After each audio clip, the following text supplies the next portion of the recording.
వి నరసింహారావు గారి గురించి మాట్లాడేది దేశ్ బచావ్ దేశ్ బనావ్. ఆయన ఇచ్చిన నినాదమే ఈరోజు కొంచెం మార్చి మేక్ ఇన్ ఇండియా అని మోడీ గారు తీసుకుంది. దేశ్ బచావ్ దేశ్ బనావ్ అని నినాదం ఇచ్చిన స్ఫూర్తి అయినటువంటి పివి గారి గురించి బాలసుబ్రహ్మణ్యం గారు ఒక నిమిషం. సభాయ నమః. శృతి స్మృతి పురాణానాం ఆలయం కరుణాలయం నమామి భగవత్పాదం శంకరం లోకశంకరం. సభను అలంకరించిన పెద్దలందరికీ నమస్కారాలు తెలియజేసుకుంటూ, తెలంగాణ వైదిక బ్రాహ్మణ సంఘం నుంచి ప్రభుత్వానికి అలాగే సమాజానికి కూడా ఒక సూచన ఇవ్వాలని ఈ కార్యక్రమానికి వచ్చాం.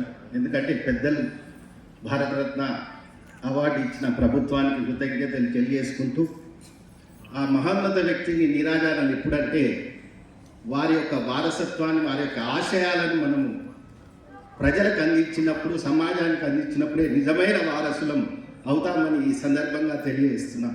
బ్రాహ్మణ జాతి గర్వించాలంటే బ్రాహ్మణ జాతి కూడా అడుగంటిన పేదలు చాలామంది ఉన్నారు. ప్రభుత్వం దృష్టికి వేసి గత ప్రభుత్వంలో చాలా వెనకబడిపోయారు. వాళ్ళు ఎన్ని చేసినా అవి సమకూరకుండా పోయాయి. ఇప్పుడు ప్రభుత్వంలో ఉన్న శ్రీధర్ బాబు గారికి ఒకే ఒక విన్నపం, ఒకే ఒక ఆశ ఏంటంటే బ్రాహ్మణ సంక్షేమ పరిషత్తే బ్రాహ్మణులకు ఆధారం. దాన్ని మీరు సరి అయిన దిశలో ఒక బ్రాహ్మణ జాతి నాయకుడిని, క్షేత్రస్థాయి నాయకుడినే మీరు చైర్మన్గా చేయవలసిందిగా కోరుతున్నాము. ఎందుకంటే ప్రభుత్వ అధికారుల వల్ల చాలా నష్టపోయాం. ఐఏఎస్ ఐపీఎస్లు చేస్తారని ఒక భయాందోళనలో బ్రాహ్మణ సమాజం ఉంది. పేదవాడు సంప్రదించాలన్నా ఇబ్బందిగా ఉంది.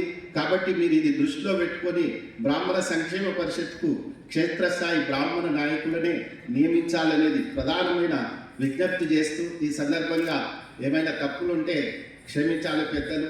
ఇది సందర్భం కాదు, కానీ ఆ పివి నరసింహ ఆశయాన్ని ఎప్పుడంటే నిజమైన పేదవాళ్లకు ఆ ఫలాలు అందినప్పుడే బ్రాహ్మణ జాతికి గర్వంగా ఉంటుంది. ఆయన కూడా ఆత్మ శాంతి చేకూరుస్తుందని ఈ సందర్భంగా తెలియజేసుకుంటూ ధన్యవాదాలు. జై బ్రాహ్మణ్, జై జై బ్రాహ్మణ్.